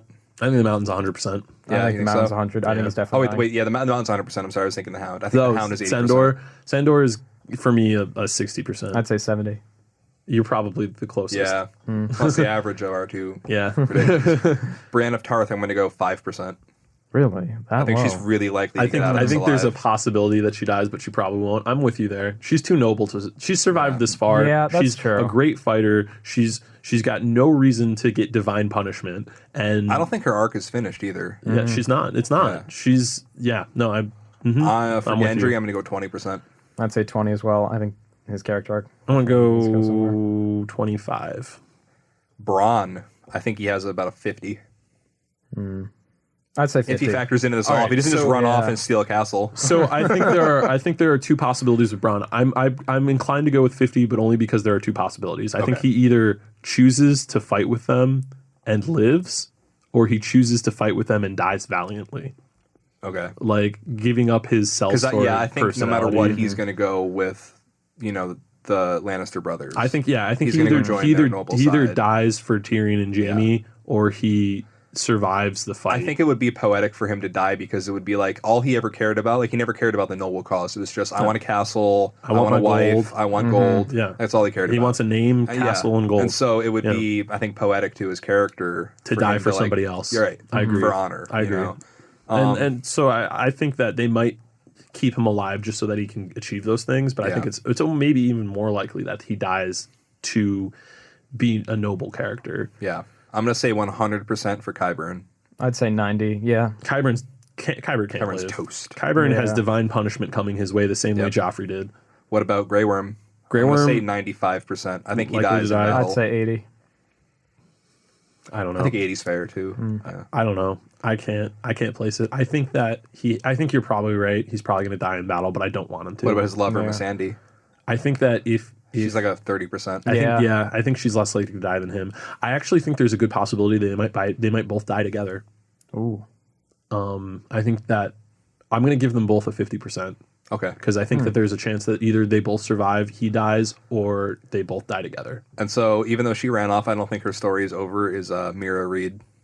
I give her like a 20%. Yeah, I'd say 20. Yeah, I'm with you there. Hopefully Bran comes back. Like she might factor into like pull Bran back to like being a person. That's what I want. Being overwhelmed by like all these signals he's getting. Yeah, I that's what I want. I ship them. We didn't talk about the ships. We didn't talk about that. I do ship them. I do. Yeah. If he comes back to being Bran. But Bran is dead right now. Right. So if Bran comes back, then I ship them forever. But if not, then unfortunate. It's just not gonna work.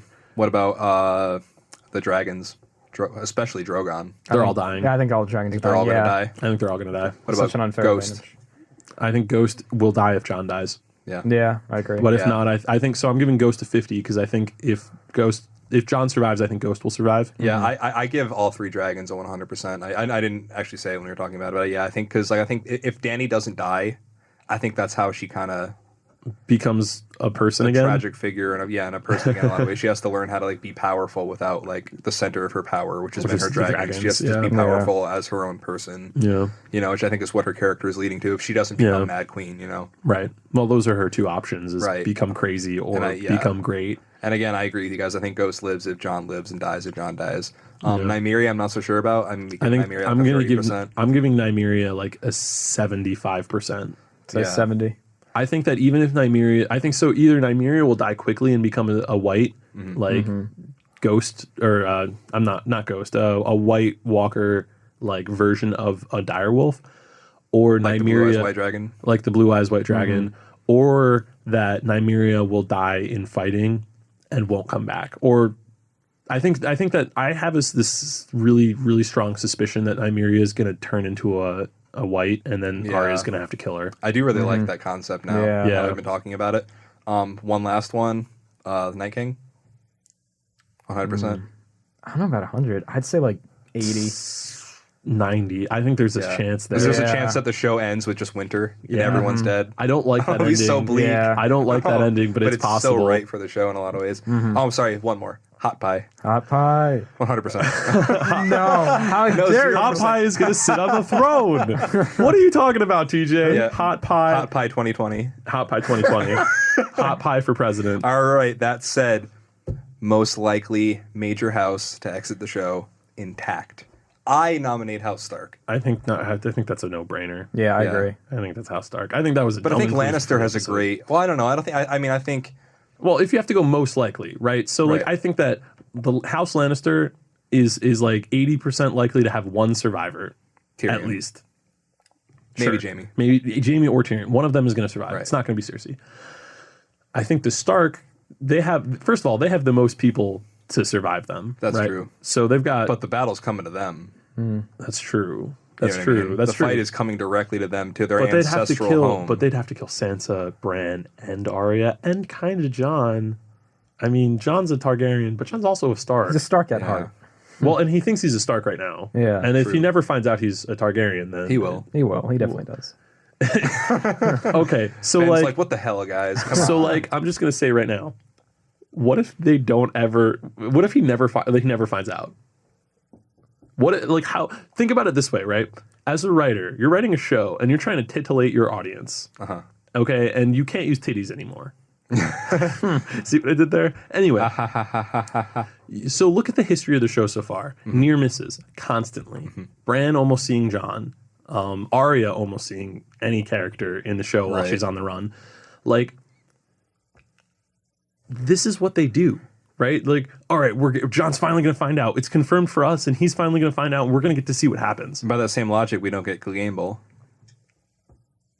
See, damn, you're right. Can't argue. But I think the difference is that like for Clegane, I think that it ruins the climax of the show. Or for Sendor's like personal character arc, like never finishes if he doesn't engage with Clegane or Gregor. No, I agree. It's important to at least his character arc and nothing else. But with Jon, I mean, like we know it, but he doesn't necessarily have to. And it might be like frustrating for us not to know. But like, I would be just as surprised if it's like, you know, Sam and Tyrion and the whole group of people are like, do we tell him? And then they all decide, well, maybe we shouldn't. That wouldn't necessarily surprise me. Maybe just Dany finds out and she just stabs him and he doesn't know why. He's like, why? Why did you do it, Dany? Because you're a sad boy. And as he's bleeding out. Because you're my nephew. We're related. Because now Dany has a deep, deep voice. Yes. But I think now we should move on to other predictions, desires, unrelated random predictions and desires. Yeah. Stuff that didn't fit categorically with anything else, really. What do you guys think about the idea of Bran working into a dragon? Right? Like the three-eyed raven, the previous one told him, you'll never walk again, but you will fly. And of course, he could be referring to birds and ravens, stuff he's been working into, but does it refer to something bigger? I don't know. So you know what, though? I've been thinking about that because you brought that up earlier today. I don't think that's going to happen. And one of the reasons why is because I think that we're going to see... and this is contradictory to my previous statement about Jon not getting told, but I do think that Jon is going to get told, and I do think that Jon's going to get told about who he is, and I'm anticipating a Jon on one dragon and Daenerys on the other, and Tyrion on the third. Well, the third one's dead. The third one's an ice dragon. Now. Do you think it's going to come back to regular life when Bran wargs it? TJ. Oh my. TJ, I think that's a stretch. Yeah. But I mean, that would be cool. But I think that's a stretch. Mm-hmm. I don't anticipate it. I think you're a pan shot. You know what? You got me. You hit everything important. Oh man. You think Arya's going to use her faceless powers? No, I don't see why she would have to. Why wouldn't she? I mean, because what is she going to use it for? Oh, actually, all right, that's true. To infiltrate their ranks. She's going to infiltrate their ranks. We don't know that Walkers. she can't faceless, onto the a dead White people. Walker. Yeah. Oh, don't they like explode into a shower of ice when they get killed? No, that's just their sword. Yeah, it depends on how they're killed. I think it doesn't matter. I think that they sense warm-blooded creatures. Like I can't. Maybe the magic of the faceless god is strong enough that she can pretend to be a White Walker, but I just don't see it. I don't see that being a satisfactory way of them fighting the White Walkers. That doesn't seem like it makes sense to me. Chris? Yeah, I kind of agree. I don't think it would be plausible. It would be badass, obviously, if she could, transform into a White Walker, but... So I'm glad you agree with me. How do you think she's going to do it? Oh, man. I think one thing we're definitely going to see is dragon-on-dragon combat. Oh, yeah. And I'm here for it. Yes. That's 100%. Sick. We're going to see one of those dragons I think the Viserion might take down Rhaegal. Yeah. And then Drogo might have to try to take down Viserion. Yeah. What if we see all three dragons become White Walker dragons, and then the regular people have to try and take them out with the giant crossbows? And then Ghost takes them all down at once. We haven't seen Ghost in a season. Ghost has been in the parabolic time chamber, working out. He's been training. He's in gravity 5 times that of Earth, and he comes out 5 times stronger than he ever has before and goes Super Saiyan and bites the throats of the dragons. Yes. I ship it. Super Saiyan Ghost. Yeah. No, I do like that idea of them all having like the crossbows though. Yeah. Well, from the walls of Winterfell. Like just cool. With these giant, fighting the dragons. Yeah. Yeah, I don't know. I'm just excited for this season to come One of out. them eats Tyrion and he rides. That's how he rides him. It's from the inside. Tormund rides a bear.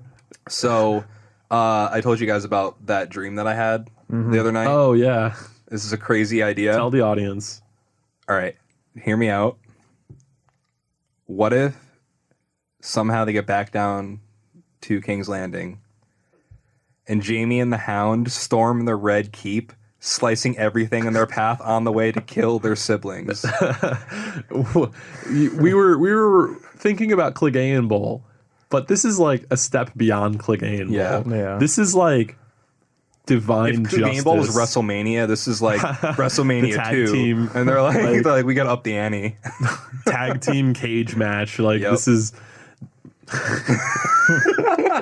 Falls count anywhere. Can you... Oh my God. No holds barred. Yep. I just like... That would be such... That's like on par with the like hokey epicness of like the Beyond the Wall A-Team. Yep. Mm-hmm. It's just like... Oh my God. But it would be sick. It would be sick. It would be incredible. And it would be cool because like the Hound and Jaime have never really had on-screen dialogue together, like significantly. Yeah. And that's such an interesting like character dynamic. Like, I hate my brother. I hate my sister. Yo, pound I used to fuck my sister. I did not used to fuck my brother. My brother fucked me though. Fucked me up real good. You see this scar? You see this hand? You see this scar? You see this hand? All right, let's kill him. All right, let's kill him. That's how they get pumped up. They just look at each other. Yep, And they're like, I want to see their like pump up sesh. I want to see like their pre-workout. Oh my gosh. Dude, Yeah. I can totally see the Hound being like a Jaime Lannister hype man. Yeah. Oh, wait. Last minute ship. Podrick and Sansa. Okay. Maybe. So that Maybe. Sansa can get fucked in a way that isn't terrible. You know, she deserves that. Yeah. Honestly. What if Podrick is the only man who could please Dany? Whoa. Because she's implied that like none of the sex she's had has been like Well, except since Drogo. Earth-shaking. Since Drogo. yeah, Who she took made control. her come all the time. Well, that's Jason Momoa. You can't argue with that. Right. But I mean, would you pick Jason Momoa over Kit Harington? I probably Me would. personally, I'd probably pick Kit Harington. Really? Yeah. He seems a little more intimate.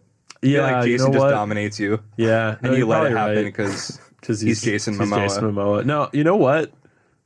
I feel like Kit Harington would provide like beautiful intimate sex. Where Yeah. Jason Momoa's like, it's happening. Yeah.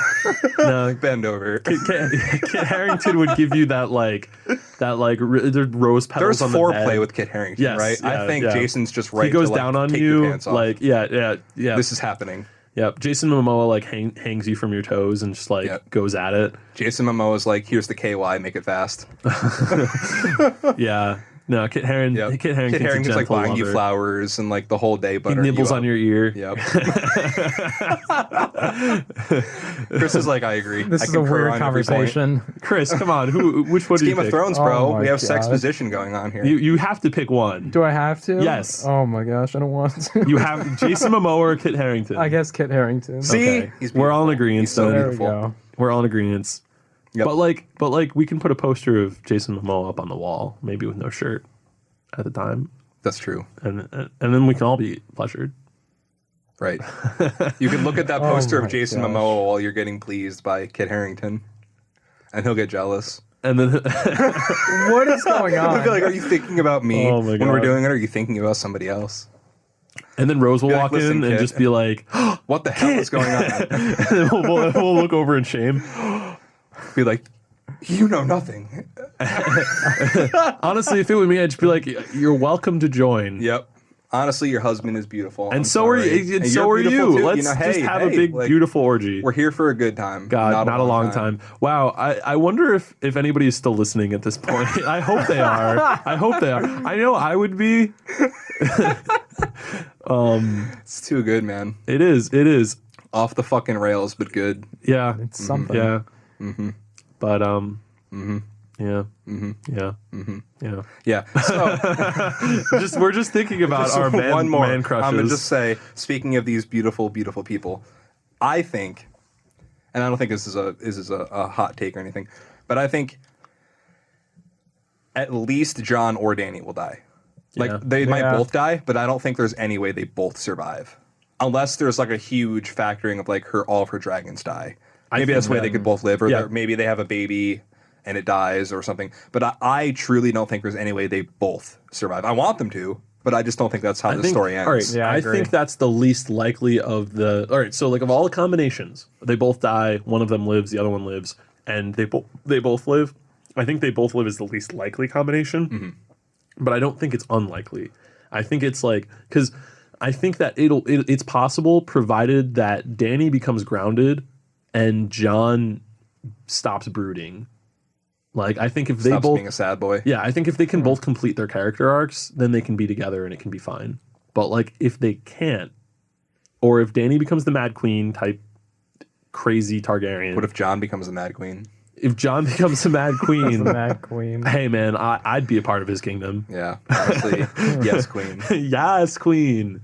But yeah, I mean, I think it's possible that they both survive, and I don't know. I think maybe it's even like all possibilities are kind of equally likely. What do you think, Chris? Out of those three options, they both die. Only one of them dies. They both survive. What do you think? And which one is most the likely one? to If you happen think and it's why? Yeah, and if you think it's one of them survives, which one and why? I definitely think one of them will survive. I'd probably say Dany over Jon, just because I feel like Jon is definitely going to sacrifice himself in some way, shape, or form. And, you know, Nick has kind of said maybe if, you know, the dragons do die, and Dany can be a little bit more grounded, you know, kind of more over Jon and maybe kind of lose that whole Mad Queen vibe she has kind of going right now.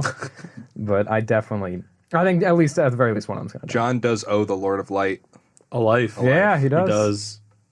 Yeah, that's true. We'll see. But does it have to be his own life? It's unclear. Maybe it Could was be his Ramsay's girlfriend's. life. Oh. Could be Arya's.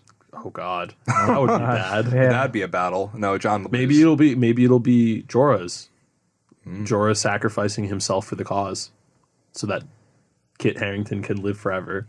Wow. And that fucks up Dany too, because she, like, you know, has a connection to She's Jorah. like he's like her uncle that loves her. She's his muse. It's uncomfortable. A little bit. Yeah.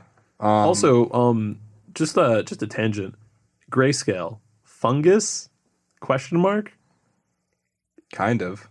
Yeah, I don't know. Fungal I infection. thought it was like, I don't know, like leprosy or something. I don't know. Well, leprosy is when your skin like rots off. That's kind of what's happening, right? No, it's like turns to stone. They get like the stony skin cracks on their face and stuff. But like, is it their skin turning to stone, or because you can cut it off, or is it like a fungal infection? I don't know why. This is just something that I've been thinking about for a long time, and I never hear anybody like everybody's just like, oh, it's the just answer is grayscale. it doesn't matter. Just like Gendry having too big a hammer, No, that matters. or Pod having too big a dick. No, Pod's dick is perfect, and Gendry's hammer. It's not as perfect as Kit's, but it's perfect. Well, no, Kit's is more supple. Actually, and no. generous. Tormund said there's no way that Jon Snow is a god because I've seen his pecker, and it's tiny. and it's tiny. Yeah, that's well. But Tormund might have only been saying that to boast, That's true. because you know how About- Tormund is. Yeah, his bear fucking. Yeah. Also, it's like everybody likes to make fun of Jon Snow in the That's true. series, That's true. and it was cold. That's true too. It's probably playing Turtle. Oh my gosh. Oh my goodness. It's all your fault, Chris. Gosh, You bring out the worst in me. We're having a wonderful time tonight. I mean, Game of Thrones is a raunchy adult show, and we are having a raunchy adult episode in honor of it. Yep. You know, one last hurrah I ship for. Yeah, I ship it. I ship us and Game of Thrones. Yes. As a show. I ship this newfound attitude. Yeah. And for your boom is in the shot for Gosh. just this one topic. Maybe not. Yeah. Guys, if you don't like this, Yeah, then this isn't going to be a regular feature. We're just letting it get off the rails because we fucking love this show. Yeah, unless you really love it. If you really love this, let us know. Maybe we'll Send us an email at yourboomIsInTheShot. We'll just you know what? We talk about doing bonus episodes all the time. Let's do a Kit Harington bonus episode. You guys, would you guys like that? Just hear us gush over Kit Harington. It may be X-rated, but Yeah. Well, you know what we could do? We could do an X-rated gushing over every character from Game of Thrones dude, at one people point. on this show are hot. They man. are. They're hot. Even the ones that weren't hot in the beginning have become hot. Like Maisie Williams was like a child at the beginning of the show, but she's like my age now. Same thing with Sophie Turner. Yeah. Well, she looks like a supermodel, and that's not really my style. But like, one does not simply marry Joe Jonas if you're not hot as hell. Yeah. So. True facts. True facts. I didn't know she married Joe Jonas. That's They're kind of getting funny. married, and Arya's going to be their maid of honor. Oh, that's hilarious. Yeah, I like that. It's adorable. That's really cute. Yeah, Maisie Williams though. Yeah. And then Marjorie. Oh, forgot about her. Yeah. She was hot. She was hot. And then Cersei. Even Jamie, you know. Jamie's a handsome man. He's a cutie boy. Yeah. Yeah, and I'm sure that when all of the old dudes were young, like maybe not Sean Bean, but like Tywin. Tywin's, well, apparently Rob was like really handsome in his day. Yeah. Oh, I bet he's a little chubby now. But well, he's a little dead now. Yeah, that's true. But well, I mean, like Genji's Robert Stark, jawed, you know. Genji was in Skins. Yeah. Did you? The actor who played Genji was in Skins. That's where I actually recognized him when he first appeared in the show in season 1. I'm like, oh my god, he's Chris. Rob Stark was pretty conventionally handsome. Oh my god, he was a hot boy with his curly hair. Boy. Jorah's a little old. Yeah, but he's got that silver fox thing going on. You know what I'm saying, Chris? I'm with you. Chris is like, dude, I'm hard. I'm with you. And then and fucking if it weren't for the Hound's burned face, I mean, he'd be pretty hot. Mm-hmm. Big giant. Even Melisandre. Well, I mean, when she's not a haggy old lady, right? Yeah. Well, no, especially then. Yeah, true. Good point. I didn't think about that. Just a gilf. Missandei. Yeah. For sure. This is getting really off the rails, guys. Yeah. Well, but that's okay because I only have one more topic. Okay? Who will sit upon the Iron Throne at the end, or will it even still exist? Right. The Night King. Yep.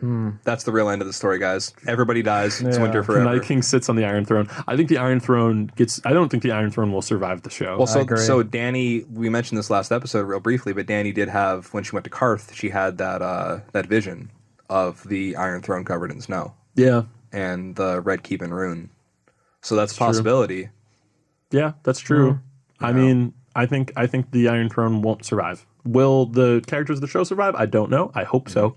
Yeah. But I don't think the Iron Throne will. And I don't think it can, because if it can, then what was you said this earlier. If everything goes back to normal, then what was the point? Yeah, you have to break the wheel, whether it's Dany who does it or not. Or the Night King. Yeah, or a Night King. I think in some way or another, for this story to have consequence outside of just the characters, I think there has to be radical world changes. And I think that's the most obvious one. Maybe they all flee to Essos. Yeah.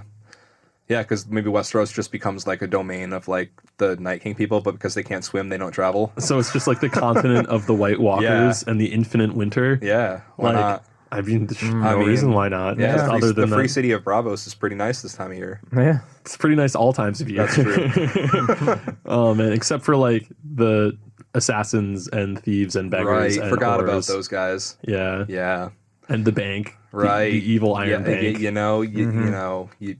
Fuck. But hey, they have that big statue. That's true. They do have the Colossus. Oh, See, yeah. I'm sold again. Yeah. Okay, but I think honestly the nations go back to before Aegon's conquest. I think they break into 7 independent kingdoms. I agree. Or maybe even they become nation states, and there's like a democratic element to it, a la the like United the Greeks. States. Oh, all right, I see. You know what I mean? Not exactly like that, but similar enough. Like maybe I got you get you. Where they like, each send representatives to like and vote. Sansa is like Sansa is like the governor figure of the North. We were talking about Tyrion democracies, for, but like the Warden of the North, Warden of the East, Warden of the West, and Warden of the South. Right. I do think that. But who rules Dorne though is the only thing I'm confused about. Who rules Dorne? Yeah, who the fuck who's left for the Dornish that we know of? Because like all the Dorns are dead. Yeah. The Dornish all the ones dead. that had all the any Martells are dead. All the, Who cares? Right? Who cares The show about definitely Howard? doesn't. Yeah, no. I mean, the Martells are all dead. So True. What does it matter? Well, the mom isn't, right?